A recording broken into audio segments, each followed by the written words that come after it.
رب العالمين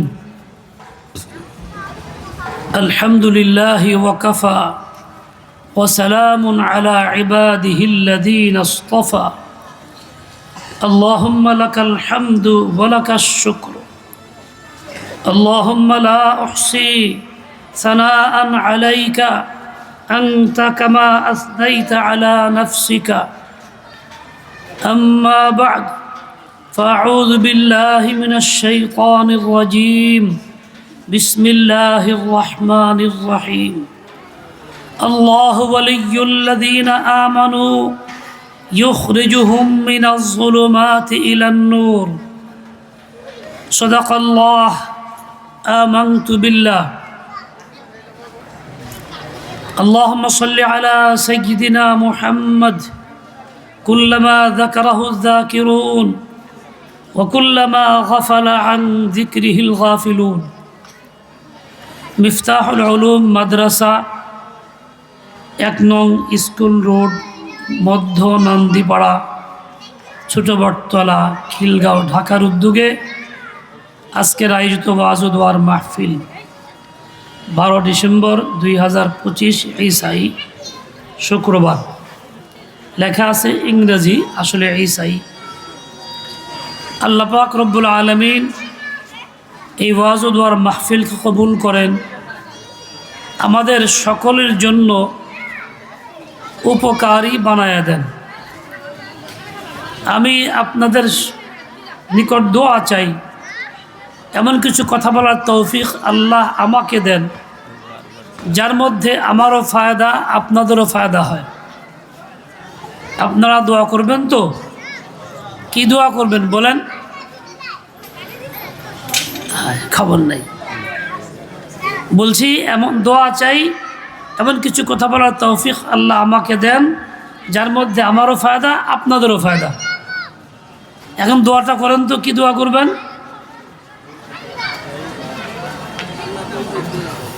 বলতে হবে আল্লাহ তাআলা তৌফিক দান করেন বলেন সবাই বলেন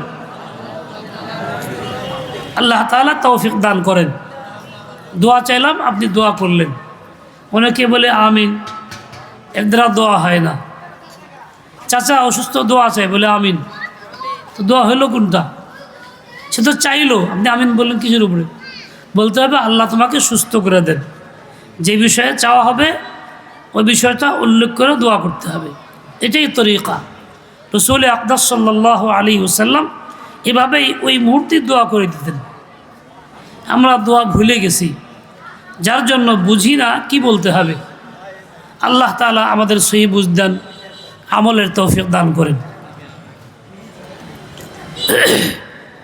এখানে আমার নাম আছে মোহাম্মদ সাঈদ নূর পরিচয় দেওয়া আছে আরিফ বিল্লাহ শাহ হাকিম আখতার রহমতুল্লাহ আলাই খলিফা হজওয়ালা করাচি রহমতুল্লাহ আলাই সঙ্গে সফরে ছিলাম খুলনা সফরে এক মাহফিলে গেলাম সেখানে দেখা গেল মাহফিলে দূর থেকে দেখা যাচ্ছিল বিভিন্ন রকম কাগজ কাইটা কালার দিয়ে নিশানা টিশানা বানায় খুব সাজাইছে কাপড় দিয়েও সাজাইছে বললেন যে এগুলি তো সুন্নতের খেলাফ বিদাত এগুলি তো অমুসলিমদের অনুসরণ বন্ধ করুন চিন্তায় পড়ছে কি করবে না করবে বন্ধ করবে কেমনে বললাম বন্ধ না করলে আমি যাচ্ছি না মাহফিলে ফেরত যাব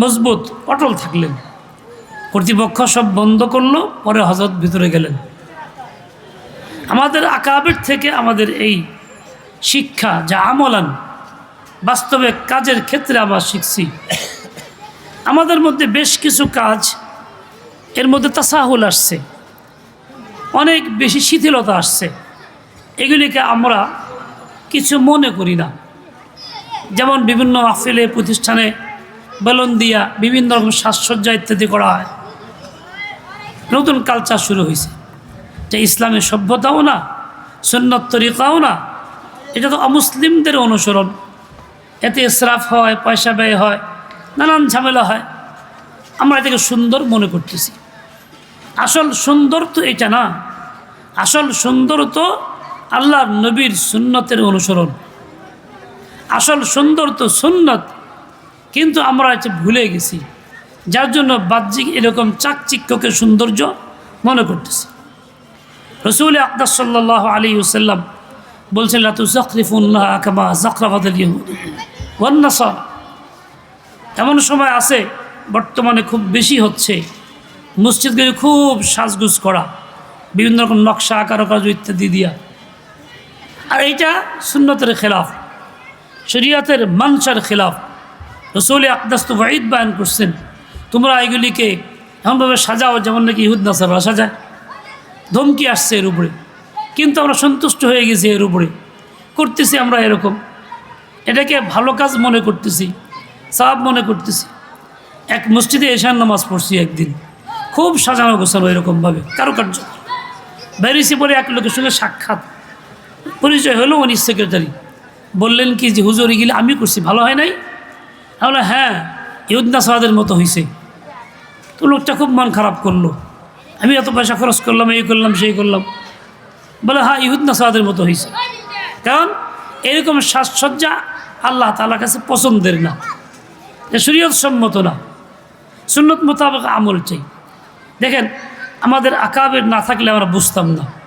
আমাদের দেশ সাধারণত মসজিদে কার্পেট থাকে শীতের দিনে, চাদর থাকে শীতের দিনে বিছানো। গরমের দিনে অনেক জায়গাতেই আমরা চাদর উঠায় ফেলি বা কার্পেট উঠায় ফেলি, খালি ফুলে নামাজ পড়তে পছন্দ করি, ভালোবাসি। কারণ ঠান্ডা লাগে, বসতে একটু আরাম লাগে। ফতওয়ালা আবাউল হক সাহেব রহমতুল্লাহ আলাই বাংলাদেশে এক মসজিদে দেখে এই অবস্থা। বললেন ভাই, মসজিদে তো বিছনা সুন্নত। বলে হয়তো বাংলাদেশের লোকজন একটু পছন্দ করে, ঠান্ডা ভালো লাগে, সেজন্য এটা করছে। হজমলা ফজলুল সাহেব বললেন, হয়তো খুব বিরক্ত, রাগ হইলেন যে ভাই সুন্নত বাদ দিয়ে এটা, সুন্নত তোমাদের কাছে পছন্দ না, ঠান্ডা পছন্দ। খুব বিরক্ত সাথে বললেন, খুব রাগের সাথে বললেন। আমাদের মেজাজ হয়ে গেছে এরকম, সুন্নতের খেলাফ কাজ করতে করতে এমন হয়ে গেছি যে এখন আর এটা বুঝে আসে না, ধাক্কা না দিলে সরেও না। হতওয়ালা শেখ রহমতুল্লাহ যখন আসতেন, ওনার সঙ্গে এক ভাই আসতেন, যার নাম ছিল কাজী খুদাবক্স। তো এই লোকটা সুন্নতের মুজাকারা করতেন, হজরতের নির্দেশে আলোচনা করতেন, বিভিন্ন কথা বলতেন।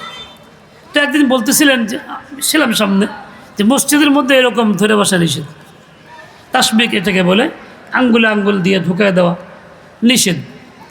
তো অনেকে অভ্যাস আছে আমাদের, মসজিদে গিয়ে বসি, একটু সময় আছে, জামাতের সময় বাকি কিংবা কোনো কাজ নাই, তো আমি এরকম ধরে বসে আছি। এই অবস্থা অনেকেরই আছে।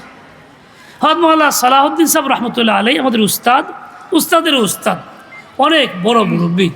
তো হুজুর আব্বাস এরকম হয়ে গেছে, ধরে বসে আছে। তো একদিন কাজী সাহেব বললেন, হজরত ऐसा बैठना खिलाफ सुन्नत है, এরকম বসা সুন্নতের খেলাফ। দ্বিতীয় দিন আসরের সময় বয়ানের আগে আবার ওইরকম বসছেন, ভুলে গেছেন। তো আবার বলছেন ऐसा बैठना खिलाफ सुन्नत है, ছেড়ে দিয়েছেন, লজ্জিত হইলেন। তৃতীয় দিন আবার এরকম বসছেন। তখন কাজী সাহেব বলতে গিয়ে হাতে খুঁজতে বল, হজরত ऐसा बैठना खिलाफ सुन्नत है, এরকম বসা সুন্নতের খেলাফ।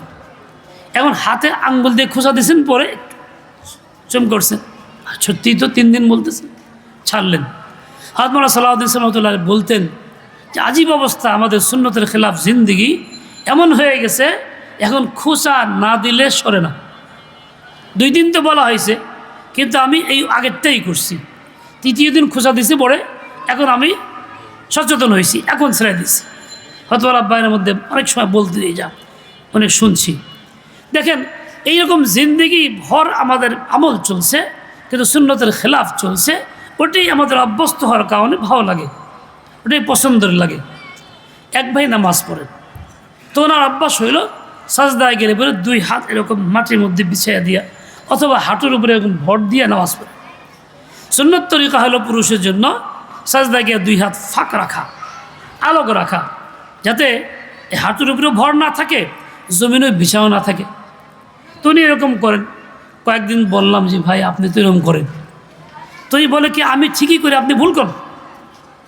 3 দিন বললাম, একই জবাব দেয়, আমি ঠিকই করি, আপনি ভুল করেন। আমার খুব কষ্ট লাগতেছে। একদিন পিছিয়ে দাঁড়ায় গেছে, ফরজের পরে দাঁড়ায় রয়েছে, সুন্নত শুরু করছে। ঠিক অভ্যাস তো না এটা, এরকম হাত দিয়া সাজদা দিছে, এই কনুই দিয়ে হাঁটুতে ভর দিছে। তা আমি আস্তে করে কোনো মধ্যে টাচ দিয়ে বাইরে চলে গেছি। চিন্তা হলো বয়স্ক মানুষ যে রাগারাগি করে আসা ঝামেলা করে, তা আমি চলে গেছি কামরায়। তো উনি পরে আসতেছে, আমার চিন্তা হলো উনি আক্রমণ করে বসে কিনা। তাই সে বলে, ভাই আসলে আপনিই ঠিক বলেন, আমি ভুল করি। 3 দিন একাধারে বলছি একই অবস্থা। উনি বলেন না আমি ঠিকই করি, আপনি ভুল করেন। উনি মানতেই রাজি না। যেই চার্জ দিছি তখন বুঝছে ও হো কাজ তো ভুল করছি। মোট কথা হলো সুন্নতের খেলাফ জিন্দেগি আমাদের এমন হয়ে গেছে, অভ্যাসে পরিণত হয়ে গেছে, ওইটাই ভালো লাগে। ওটার খেলাফ বললে ভালো লাগে না, ওটার প্রতি আমাদের আকর্ষণ। এবং উল্টা বলা হয়, ভাই ঠিকই আছে আপনি ভুল করতেছেন, এরকম বলা হয়। আমাদের কাজ হলো এটা, যে কোনো কাজ করি সুন্নতে রসুল মোতাবেক যেন করি। কি মাহফিল, কি ইসলাহি মাহফিল, কি মাদ্রাসা, কি মসজিদ বা যে কোনো অনুষ্ঠান আর মাহফিল, সবগুলির মধ্যে সুন্নতে ইত্তেবা যেন হয়। হাত্তাকে নামাজের মধ্যে, সকল কাজের মধ্যে সুন্নত যখন আসে তো আমলটা পূর্ণ হয়, আল্লাহর কাছে মকবুল হয়। সুন্নত মোতাবেক আমল যখন হয় তো সেটা মকবুল হয়, তাতে নূর থাকে। আর সুন্নত যখন থাকে না, বাহ্যিক আমল তো হয়, তাতে নূর থাকে না, মকবুল হয় না। আবার চেষ্টা করব এই সুন্নত যে জীবনে বাস্তবায়ন করতে। এই জন্য ওলামা একরামের সোহবত থেকে শিখব। আজকাল অনেক ছোটোখাটো বাংলাতে রিসালাত কিতাব আকারেও পাওয়া যায়, বায়ানুস সুনান, আলাইকুম বিসুন্নতি, এরকম উসওয়ায়ে রাসূল আকরাম, একটু বড় কিতাবাদি পাওয়া যায়। আমরা ইচ্ছা করলে ওগুলি কিনতে পারি, সেগুলি কিনা দেখতে পারি যে কোন আমলটা কেমনে করতে হয়, সুন্নত তরিকাটা কি। হাত্তাকে খাওয়া দাওয়া, উজু ইস্তিনজা, এই সবগুলি দেখেন। উজুর মধ্যে আমাদের একটা কাজ হলো এটা, সাধারণত আমরা যা দেখি 2 হাত যখন ধুই, এই ডান হাত ধোয়ার বেলা সাধারণত পানি এখানে দিয়া হাতটা উঁচা করি, পানি দিয়ে গড়ায় দিই। কিন্তু বাম হাতের বেলা এটা হয় না। বেশিরভাগ ক্ষেত্রে এইখানে পানি দেওয়া হয় কোনোর দিকে, পানি গড়ায় পড়ে উঙ্গলির দিকে, উল্টা হয়। এমনকি ট্যাপের নিচেও দেখি হাতটা এখানে দিয়ে দিই আগে। এটা অনেকেরই আমাদের অভ্যাস হয়ে গেছে। সুন্নত হইল ওয়ুবদাউ বিমুকাদ্দামি আসাবিহিমা, এই হাত ধোয়ার সময় দুনো হাতের একই অবস্থা, উঙ্গলির দিক থেকে ধুইতে হবে, এইদিকে, এই দিক থেকে এইদিকে। ডান হাতে বেলা সহজ অভ্যাস হয়ে গেছে, বাম হাতে বেলা একটু কেমন কেমন যেন লাগে, কারণ পানি দিয়ে পড়তে চাইব না, অভ্যাস হয় নাই। এই যে একটা কাজ, উজু তো আমি করতেছি, নামাজ তো পড়তেছি, এতেমাম তো আছে, কিন্তু উজুটা এই একটা কারণে সুন্নত মোতাবেক পূর্ণ হইল না। আমি যদি ওইটাও বাম হাতটাও ডান হাতের মতো পানি নিয়ে এই দিক থেকে গড়াই দিতাম উঙ্গলির দিক থেকে কোনোর দিকে, তো এটা পূর্ণ হইতো, সুন্নত মোতাবেক হইতো, এই উজুর মধ্যে নূর থাকতো। কিন্তু আমার একটু না জানার কারণে হোক, অভ্যাসগত কারণে হোক, এই কাজটা না করার কারণে সুন্নত মোতাবেক উজুটা পূর্ণ হইল না। এরকম অনেক কাজ আমার আছে উজুর মধ্যে, নামাজের মধ্যে, এমনকি খাওয়া দাওয়া উঠাবা সব কিছুর মধ্যে করে থাকি। এই জন্য সবচেয়ে উত্তম তরিকা হইল ওলামায়ে কেরামের সোহবতে যাওয়া, সুন্নতের মুজাকারা যেখানে হয়, ইসলামী মাহফিলে যাওয়া এবং এই সমস্ত রাসাইল কিতাবগুলি সংগ্রহ করা, সেগুলির থেকে দেখা। আল্লাহ পাক রব্বুল আলামিন আমাকে আপনাকে সহি বুঝ দেন, হিম্মতের তৌফিক দিয়ে দেন। কোরআনে কারীমের একটি আয়াতের অংশ আমি পড়েছি, আল্লাহু ওয়ালিয়্যুল্লাযীনা আমানু ইউখরিজুহুম মিনাজ যুলুমাতি ইলান নূর, সূরা বাকারার আয়াত। এখানে অনেক হাফেজ আছেন, নিশ্চয়ই তারা জানেন, ওলামায়ে কেরামও জানেন কি অর্থ। আল্লাহু ওয়ালিয়্যুল্লাযীনা আমানু, আল্লাহ তাআলাই ঈমানদারদের বন্ধু, আল্লাহ তাআলাই ঈমানদারদের বন্ধু, কোনো কাফেরের বন্ধু আল্লাহ না, মুশরিকের বন্ধু আল্লাহ না, অন্য কোনো শ্রেণীর বন্ধু আল্লাহ না। আল্লাহ ঘোষণা দিয়েছেন ঈমানদারের বন্ধু। আমরা আলহামদুলিল্লাহ ঈমানদার, ঈমানের দাবি করি, নিজেকে মুমিন মনে করি, সেই হিসাবে তো আল্লাহ আমার বন্ধু, এটাই স্বাভাবিক হওয়ার কথা। কিন্তু আল্লাহর সাথে আমার সম্পর্কটা কি এতটাই গভীর আছে যে আমি আল্লাহকে বন্ধু বলতে পারতেছি? আল্লাহ আমার বন্ধু হইয়া আছেন, দিলের ভিতরে বসে আছে, এরকম কি বাস্তবে আছে কি? তালাশ করলে বাস্তবে নিজের ভিতরে এই অবস্থাটা পাইতেছি না। আমি এই জন্যই যে কোনো কাজ করি আমার নজর বন্ধুর দিকে আগে যায় না, আগে যায় মখলুকের দিকে। যদি আল্লাহকে বন্ধু বানায় ফেলতে পারতাম তাহলে সকল কাজের মধ্যে প্রথম নজর যাইতো আল্লাহর প্রতি। চাই বিপদ হোক, চাই সুখের দিন হোক, চাই আনন্দের দিন হোক, সুখের অবস্থায় আনন্দের মধ্যে ওইদিকে নজর যায় না। এই জন্যই যা ইচ্ছা তাই করি, অনুষ্ঠানগুলি করতে থাকি নিজের মন মতো, রসম অনুযায়ী, যেরকম মনে চায় সেরকম করি। দুঃখের দিনগুলি একই অবস্থা।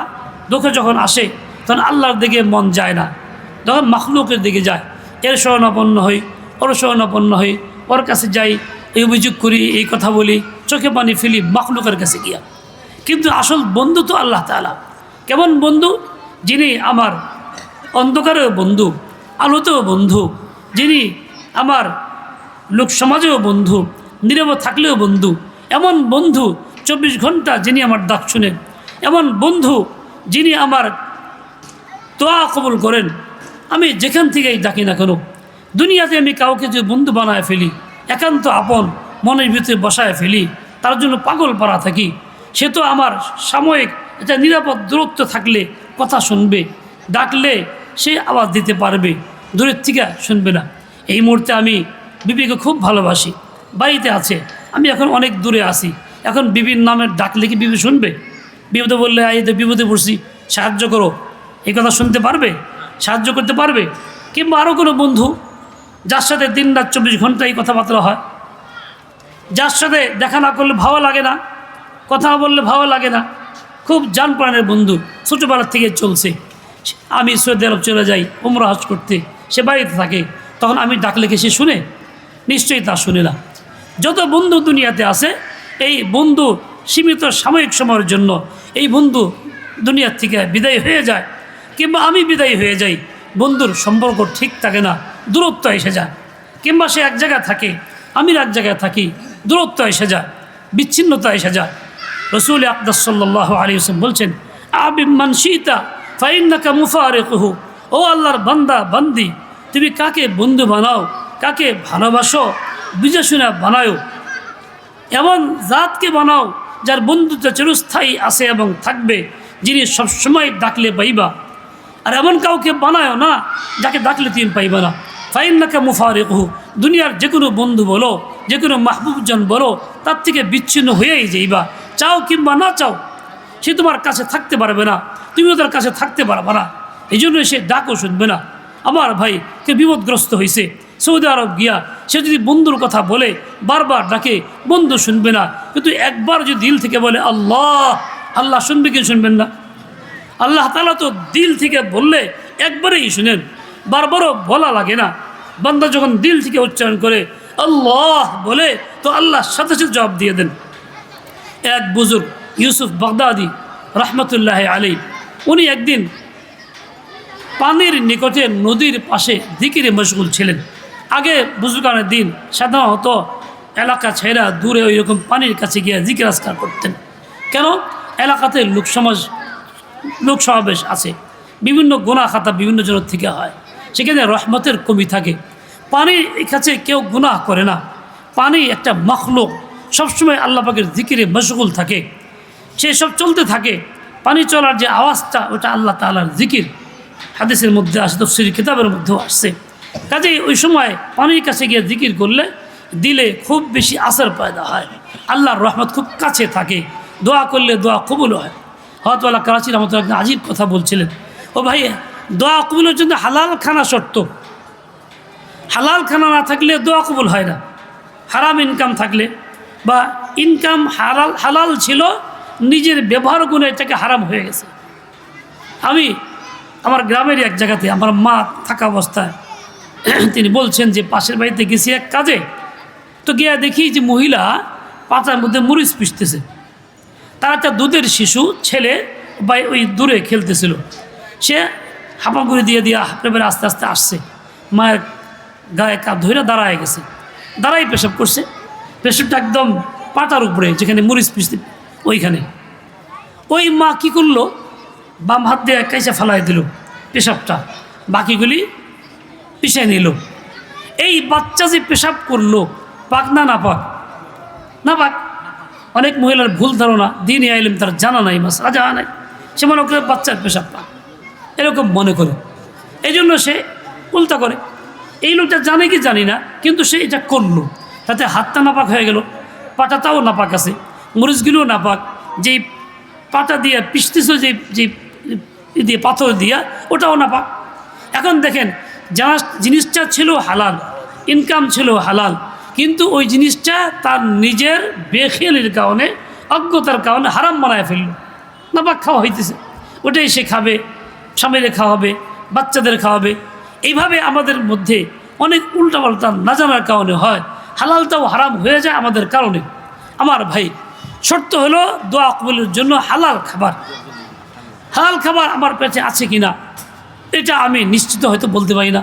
অনেক সময় উল্টাপাল্টাও হয়, অনেক সময় ইচ্ছাকৃত এরকম হয়ে যায়। হয়তো বল আজীব একটা কথা বলছেন, ভাই দেখো তুমি যখন গোসল, বাংলাদেশে মানুষ গোসল করে তো পানির মধ্যে নাইমা গোসল করে বেশিরভাগ, তো তুমি নদীর মধ্যে নামছো। নদী তো আল্লাহ পাকের এক মাখলুক, আজীব মাখলুক, যার মধ্যে পানি চলতে থাকে, পানি পাক। তুমি একটু পানি খেয়ে নাও, এবং তুমি যে কাপড়টা পরে আছো ওই কাপড়টার মধ্যেও যে সন্দেহ থাকতে পারে, তোমার হয়তো বা ইনকাম হারাম থেকে আসছে, তো তুমি কি করো, পানির নিচে পর্দা তো আছে, কাপড়টা সাময়িক একটু ছেড়ে দাও, পানি একটু খাও যে আল্লাহ হালাল খানা শর্ত দোয়া কবুলের জন্য। আগে যাই করছি না করছি, এখন তো সবচেয়ে বেশি হালাল খানা খাইলাম। কাজেই পৃথিবীতে হালাল খাবার আছে, গায়ে কোনো হারাম পোশাক নাই, হালাল পোশাক আছে, পানি দিয়ে তো ঢেকে রাখছো, আমার দোয়াটা কবুল করো। এরকম দোয়া করলে কবুল হবে কি হবে না? নিশ্চয়ই হবে। মোট কথা হলো হালাল চাই। তো ওই বুজুর্গ দোয়া করতেছে ওখানে নদীর পাশে, কেন? পানি আল্লাহ পাকের জিকির করে, ওখানে সাধারণত গুনার কাজ হয় না, তাই আল্লাহ রহমত কাছে থাকে, দিলে খুব আসর ফায়দা হয়, অল্পতেই খুব বেশি ফায়দা হয়। এর মধ্যে দেখলেন একজন লোক নদী পার হইতেছে, একটা বাঁশের পুল, এক বাঁশের পুল দেওয়া আছে। ওই লোকটা যাইতেছিল, হঠাৎ করে পা পিছলে নিচে পড়ে গেছে ফসকে। এই লোকটা এখনও পানির মধ্যে পড়ে নাই। ওই বুজুর্গ চিৎকার দিয়ে বলেন আল্লাহ, বাস বলা মাত্র এই লোকটা মাঝখানে ঝুলতেছে, হাতেও বাঁশ বা পুল ধরা নাই, নিজের নিচেও পানি কাছে নাই, মাঠ থেকে ঝুলতেছিলেন নিরাপদে। এই যে পানির মধ্যে পড়লো না, হাতেও কিছু ধরা নাই, এই অবস্থা করলেন কে? কে করলেন? বললেন, জুড়ে বললেন, কে করলেন? এ পড়ছে সে তো বলে নাই, আল্লাহর এক খাস বান্দা বলছে পাশের থেকে, আল্লাহ বলছে একবার, দিল থেকে বলছে। কিন্তু আসরটা কি হয়েছে? আল্লাহ এমন কবুল করছেন, যে আজমত দেখাইছেন, এই লোকটাকে আল্লাহ হেফাজত করছেন। কাজে দিল থেকে যদি আল্লাহ বলা হয়, একবারও যদি বলা হয় তো আল্লাহ শুনে। বিপদগ্রস্ত ব্যক্তি দিল থেকে আল্লাহকে বলে আল্লাহ, তো আল্লাহ শুনেন। বন্ধু শুনে না, দুনিয়ার কেউ শুনে না, অথচ আমরা বন্ধুর মুখী বেশি হয়ে যাই, আল্লাহ মুখী হই না। 2 রাকাত নামাজ ওই মুহূর্তে সামনে আসে না, ওই মুহূর্তে চোখের পানিও আসে না, দিল থেকে নীরবে আল্লাহকেও ডাকি না, সাজদা করে কান্নাকাটিও করি না, কিন্তু বলি, দাবি করি আল্লাহ বন্ধু। ও ভাই, এই জন্যই তো আমি বিশেষ মুহূর্তে আল্লাহ পাকের নুসরত থেকে বঞ্চিত থাকি, আল্লাহর সাহায্য পাই না।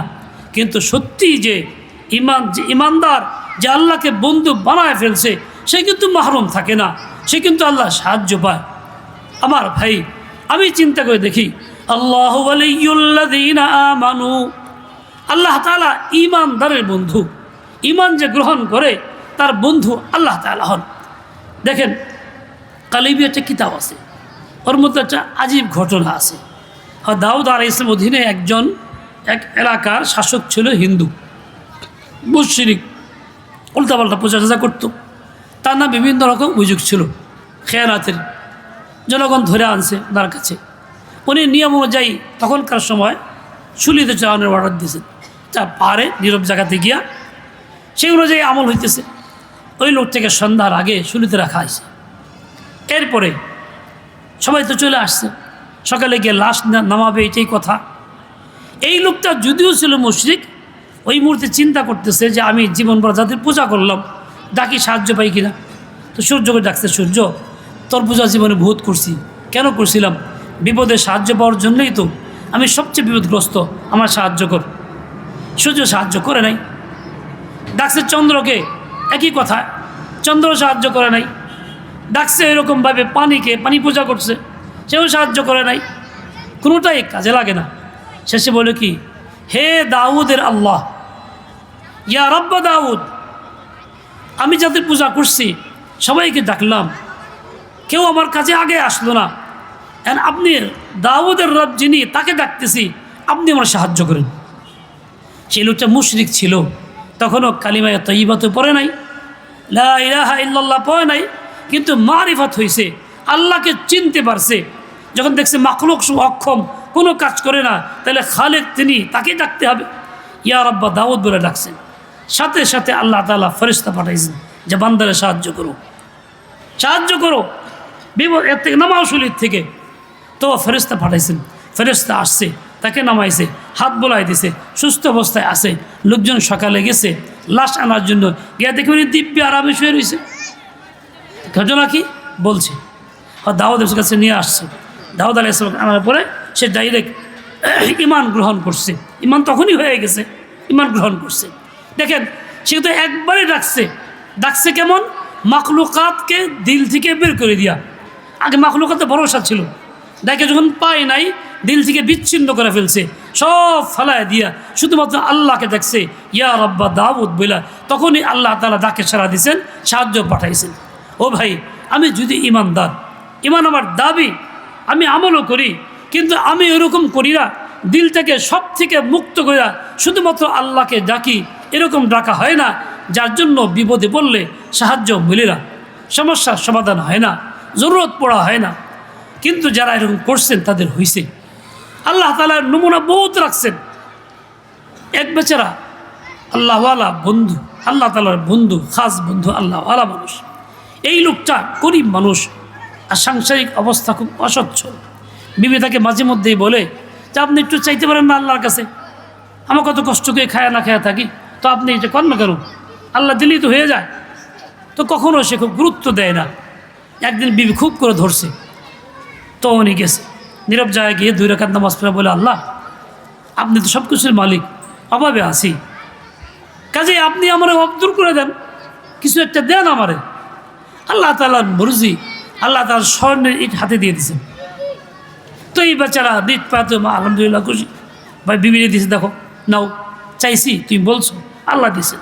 বিবিও খুব খুশি, রাতে ঘুমাইছে। তো আল্লাহ দেখাই দিয়েছেন তার জন্য বিরাট বড় অট্টালিকা, জান্নাত। সব ঘুরে ঘুরে দেখতেছে, দেখে ছাদের এক পাশে কোনায় একটা ইট কম। বলে আল্লাহ এটা কেমন কথা হলো, এত সুন্দর জান্নাত বরাদ্দ করছো, খুশি হইলাম, ইটটা যে কমে গেল, অসুন্দর দেখা যায়। বলে বলেন কি বান্দা, তোর জন্য তো রাখছিলাম পুরাই, তাড়াহুড়া করলি, দুনিয়াতে আগে চাইলি, তাই তোর ওখান থেকে খুলে দিয়ে দিছি। সর্বনাশ, আমার তো এটা কম হয়ে গেল, এটা তো আমার সম্ভব না, তাহলে আমার এটা রাখা যাবে না। তুমি তো বিবিকে বলি, বিবি দেখলাম তো এরকম কী কও, বলে তাহলে দরকার নাই, দিয়ে আসে। আবার ইট নিয়ে গেছে, ওখানে গিয়া বলতেছে, হে আল্লাহ আপনি দিছেন পাইছি, কিন্তু জান্নাতে যে কম পড়ে, এটা ভালো লাগে না, কাজে আপনি জায়গা মতো বসায় দেন, আমি এটা চাই না দুনিয়াতে। আল্লাহ তাআলার শান, আল্লাহ উঠাই নিছেন। আচ্ছা, লোকটা চাইলে পাইল, আবার নিতে বললেন নেওয়া হয়ে গেল, তাই লোকটা কি আল্লাহ খুব ঘনিষ্ঠ ছিল না, খুব আপন ছিল না? তাহলে কীরকম ঘনিষ্ঠতা ছিল যে চাইলে পায়া গেলেন, আবার বললেন নিয়ে যান, নিয়েও গেলেন। ও ভাই, প্রত্যেক মুমিন তো এরকম হইতে পারে, আমি আপনি এরকম হইতে পারি, হওয়াটা দরকার। আমি আপনি যদি এরকম হয়ে যাই, সম্পর্ক আল্লাহর সাথে গভীর করে ফেলি, তাহলে আমার কোনো সমস্যা থাকে না, সমাধান তো এমনি হয়ে যায়। কেমনে হবে তা, কেমনে হবে তা? বলে 1 নম্বর ঈমানকে মজবুত করি, ঈমান সহি করি। আল্লাহ ওয়ালিয়ুল্লাযীনা আমানু বলা হয়েছে, ঈমান 1 নম্বর খাঁটি করি, সহি করি। আমাদের ঈমান কেমন? লা ইলাহা ইল্লাল্লাহ মুখে বলতেছি, কিন্তু কুফরকে পছন্দ করি, কুফরকে সমর্থন করি, কুফরের কাজ ভালো লাগে, ঘৃণা করি না, বর্জন করি না, এরকম আমাদের ঈমান। আমি জেলখানাতে বেশ কিছুদিন ছিলাম, বিগত সরকারে আমলে মিথ্যা হারানিমূলক মামলা ছিল, রাজনীতি মামলা, কারণ হক কথা বলে মামলা তো হয় তখনকার। তো এখন আমার সাথে এক লোক কয়েকদিন ছিল, এই লোকটা মারা গেছে, এখন নাই, রহমতুল্লাহ আলাইহি। আমার সাথে নামাজ পড়ত, নামাজ পড়াইতাম, সে মুক্তা দিয়েছিল। একদিন বলতেছে, হুজুর আমি একটা হিন্দুদের একটা উৎসবে গেছিলাম, পূজা উৎসবে দাওয়াত দিছিল, চাকরি করতাম সেই সুবাদে। তো খাইলাম দাইলাম, নাচ গান করলাম, খুব ভালো লাগলো, খুব ভালো লাগলো আমার কাছে। বলে যে কী বলেন? হিন্দুদের উৎসব খুব ভালো লাগলো। কেন? আমি তো সব ধর্মই ভালোবাসি। আচ্ছা বলেন দেখি, এটা কি ইমানের কথা না কুফুরের কথা? জুড়ে বলেন।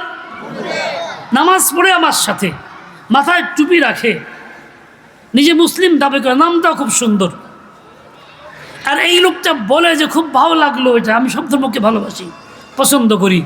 আল্লাহ বলছেন না, পছন্দ করে একটারে, সেটা কি? ইসলাম। ইন্নাদ-দীনা ইনদাল্লাহিল ইসলাম। নামাজি হয়ে বলে সব ধর্মকে ভালোবাসি, তাহলে কি কুফর পছন্দ করছে না ঘৃণা করছে? বলেন, সে কি পছন্দ করছে না ঘৃণা করছে? কুফর পছন্দ করলে ইমান থাকে নাকি? ইমানের জন্য পূর্ব শর্ত হইল কুফরকে চরম ঘৃণা করা, কুফরকে চরম ঘৃণা করা। চরম ঘৃণা করতে না পারলে তার ইমান গ্রহণযোগ্য নয়। সে যতই মুখে বলুক আমি মুমিন, যত বলুক লা ইলাহা ইল্লাল্লাহ, আশহাদু আল্লা ইলাহা ইল্লাল্লাহ, যত হাজারবার বলুক, হজ করুক, উমরা করুক, কুফরকে যদি ঘৃণা না করা হয় তাহলে সে মুমিন হইতে পারে না। কালিমার বুলি থাকবে পাখির মতো। তো ভাই, পাখি তো তা পাখি কথা বলে, ময়নাও কথা বলে, প্রশিক্ষণ দেওয়াইতে হয়, প্রশিক্ষণ দিলে কথা বলে। তো এক দোকানদার একটা পাখি সুন্দর করে প্রশিক্ষণ দিয়ে শিখেছে। ওই পাখি কথা বলে, সালাম দেয়, জবাব দেয়, কেমন আছেন জিজ্ঞাসা করে। তো ছেলেপেলেরা ভিড় করে, মানুষজন ক্রেতারা ভিড় করে, পাখির কথা শুনতে ভালো লাগে। লা ইলাহা ইল্লাল্লাহ, আল্লাহ সুবহানাল্লাহ, এরকম বলে মাঝে মধ্যে। তো মানুষ খুব খুশি, দোকানদারও খুশি, বিক্রি হয় ভালো। আজকাল তো টিভি দিয়ে দোকানদাররা বিক্রি করে, 4 দোকানের টিভি, এর লেগে দেখতে ভালো লাগে, জনগণ আসে বসে। হারামকে ইনকামের জন্য জরিয়া বানায়, হারাম কাজটাকে, হালাল উপার্জনকে হারাম করে ফেলে। আর তো তো পাখি পালতো, এটা তো হারাম ছিল না। যাই হোক, পাখি পালছে, কথা বলাইছে। একদিন খাঁচার মুখটা খোলা ছিল, মালিক কাছে ছিল না। বিয়ার একটা আইসা ওইটা কামড় দিয়া, গলার মধ্যে কামড় দিয়া বের করে লয়ে গেছে। এখন এই পাখিটা যে সুন্দর লা ইলাহা ইল্লাল্লাহ বলতো, সে তার বলে না, সে বলে ট্যা ট্যা ট্যা ট্যা করতেছে। ওই তার একটা আওয়াজ দিতেছে, বিলে তাকে মেরেই ফেলছে, কিন্তু আওয়াজটা ছিল ওইটা। মালিকের দুঃখ, আফসুস, এত কষ্ট করলাম, শিখাইলাম, কালিমা শিখাইলাম, আল্লাহর নাম শিখাইলাম, মরার সময় একবার আল্লাহর নাম করো না কেন? ওর তো আল্লাহর নাম কত দরকার ছিল। জবাব পাচ্ছিল না। দেখ, আল্লাহর কাছে গিয়ে বলে, হুজুর আমি খুব মনক্ষুণ্ণ, আমার এই সমস্যা, কিন্তু আফসোস একটার জন্য, এই পাখিটা আল্লাহর নাম বললো না কেন, লা ইলাহা ইল্লাল্লাহ বললো না কেন? তো বুজুর্গ বললেন, দেখো তুমি যা শিখাইছো এটা তার মুখের ভাষা, এটা পাখির অন্তরের ভাষা না। পাখির অন্তরের ভাষা তার আওয়াজ, টেয়া টেয়া বা অন্য কিছু। তুমি যা শিখাইলা এটা মুখের ভাষা, অন্তরের ভাষা না। আমার যদি দিলে কুফুর থাকে, কুফুর পছন্দ করি, কুফুরকে সমর্থন করি, কুফুর আইনকে পছন্দ করি, ওইটাই বাস্তবায়ন চাই, ওইটার দাবি করি, তাইলে আমার মুখের ভাষা হবে লা ইলাহা ইল্লাল্লাহ, দিলের ভাষা লা ইলাহা ইল্লাল্লাহ হবে না। ওই মান গ্রহণযোগ্য না। মরার সময় লা ইলাহা ইল্লাল্লাহ মুখে আসবেও না, এই ভিন্ন কিছুই আসবে। ও ভাই, আমার ইমান সাফ করতে হইলে বর্তমান সময়ে যত প্রচলিত আইনগুলি আছে কোরআন বিরোধী, কুফরি তৈরি আইন। আমি এদেশে বসবাস করি, থাকি, আমি মানি, মানতে বাধ্য, আইনে খেলাফ করতে পারি না। কিন্তু মুসলিম হিসাবে আমার কি ওইটাই মানা উচিত না ওইটা ঘৃণা করা উচিত? মুমিন হিসাবে কি ওইটা মানা উচিত না ঘৃণা করা উচিত? আমি কিন্তু ঘৃণা করি না। ঘৃণা করলে কি করতাম? বর্জন করতাম, বিকল্প চিন্তা করতাম। কই, আমি তো সমাজের মধ্যে, আমার বাড়িতে, আমার সমাজে, আমার দেশে আল্লাহর আইন কীভাবে চালু হয় এই মেহনত তো করি না, এই চেষ্টা তো করি না, একে অপরকে তো বলি না। দেখেন কোরআন কি বলে। কোরআন তো বলে জিনা বেবিচার করলে তার শাস্তি কি? তার শাস্তি অবিবাহিত হইলে তাকে দূর লাগাও, বিবাহিত হইলে পাথর এই পর্যন্ত ঘেরা পাথর নিক্ষেপ করো। জনগণের জন্য, এটা সরকারের জন্য, এ দায়িত্ব সরকারের। সরকার থাকলে এটা করবে। কিন্তু আইন কি প্রচলিত আইনে? জেল, সর্বোচ্চ কয়েক বছর, এর চেয়ে বেশি তো আর না। তাহলে এটা কি কোরআনের আইন হইল? ইসলামী আইন হইল না, প্রচলিত একটা আইন। এরকম প্রত্যেকটা আইনের 500 আইন কোরআনের, এর মোকাবেলায় 511 আইন তৈরি হয়েছে কুফরি। আমরা অভ্যস্ত হয়ে গেছি, ওটাই পছন্দ করি, ওইটাই চাই, ওইটা ছাড়া বাইরে কিছু আমার চিন্তা করার সুযোগ হয়নি। অথচ মুসলিম হিসাবে আমার দাবি হবে আমি আল্লাহর আইন চাই, কোরআন সুন্নাহর আইন চাই, এর জন্য মেহনত করা এবং এটা ঘৃণা করা, অন্তর থেকে ঘৃণা করলে বর্জন করা, পৃথক করা। দেখেন আমার এক বিআই, আপন বিআই ফ্রান্সে গেছে সফরে, বলে কয়েক জায়গায় গেলাম হোটেলে, হালাল খানা তালাশ করি, তো হালাল খানা পাইতেছি না। তো এক হিন্দু পাকিস্তানি এক লোক হোটেল ব্যবসা করে, আমাকে বলে आइए आइए हम मुसलमान हैं, हम एहतियात से काम करते हैं, हमारे पास हलाल खाना है, আসেন হালাল খানা আছে, এই মুসলমান।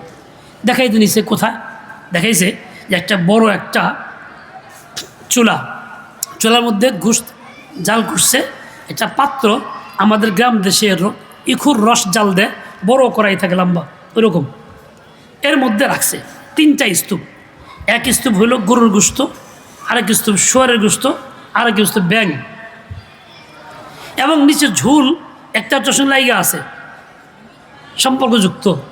से बोले कि देखिए हम एहतियात से काम करते, कितना एहतियात है, ये अलग है गाय का, ये स्वर का अलग है, ये मेंढक का अलग है। अच्छा बोलें तो সে বলতেছে আমরা কত সতর্ক, দেখেন পাক সাফ রাখি, হালাল খানা খাই, গরুরটা আলাদা রাখছি, স্বরেরটা আলাদা রাখছি, ব্যাঙেরটা আলাদা রাখছি। পাত্র কয়টা? একটাই, একই পাত্রে 3টা, আবার সুরা দিয়া প্রত্যেকটা কি আছে, মিলানো আছে। তাহলে কি হালাল হলো না হারাম হইল? যেটা হালাল ছিল সেটাও হারাম হলো। তার দাবি হলো কত সতর্ক, কত এহতিয়াত করি। সে যেমন এই হারাম কইরা এটাকে হালাল মনে করতেছে, এই নাপাকটাকে পাক মনে করতেছে, বর্জন করতেছে না। আমি আপনি কালিমা পড়তেছি, দাবি করতেছি, কিন্তু কোরআন বিরোধী আইনের ঘৃণাও করতেছি। এভাবে ইমান থাকে না।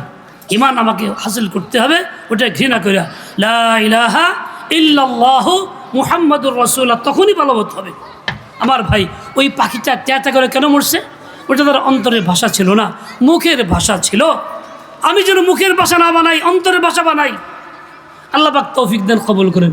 শেষ কথা, আল্লাহ পাকের এক বান্দি সফরে গেছেন, বিধবা ছিলেন, বাড়িঘর রেখে চলে গেছেন। ওই বাড়িতে কেউ ছিল না, সন্তানাদি নাই, স্বামীর বাড়িটা বাদশাহ চাইছিল আগে থেকে নিয়ে যেতে, প্রস্তাব দিয়েছে, উনি রাজি না, বারবার এরকম হয়েছে। এরপরে সফরে যখন গেছে, দীর্ঘদিন বিভিন্ন আত্মীয় বাড়িতে বেড়াইছে, অনেক পরে আসছে, এই সুযোগ খালি বাড়ি পরে প্রশাসন নিয়ে গেছে, বাদশার এরিয়ার ভিতরে ঢুকে যাবে, ছাদ বানাই দিছে, মহল বানাইছে। তো মহিলা আসছে, আইসা বলতেছে লোকজনকে, ভাই আমার বাড়ি গেল কোথায়? তো লোকজন বল, তুমি তো ছিল না একদিন, প্রশাসন নিয়ে গেছে এটা। তো সাথে সাথে উপরে তাকায় বলে, আল্লাহ আমি তো ছিলাম না, কিন্তু তুমি তো ছিলা। আমি তো ছিলাম না, কিন্তু তুমি তো ছিলা, বাড়ি গেল কোথায়? ও ভাই বলেন তো, কেমন সম্পর্ক হলে কথাটা বলা যায়?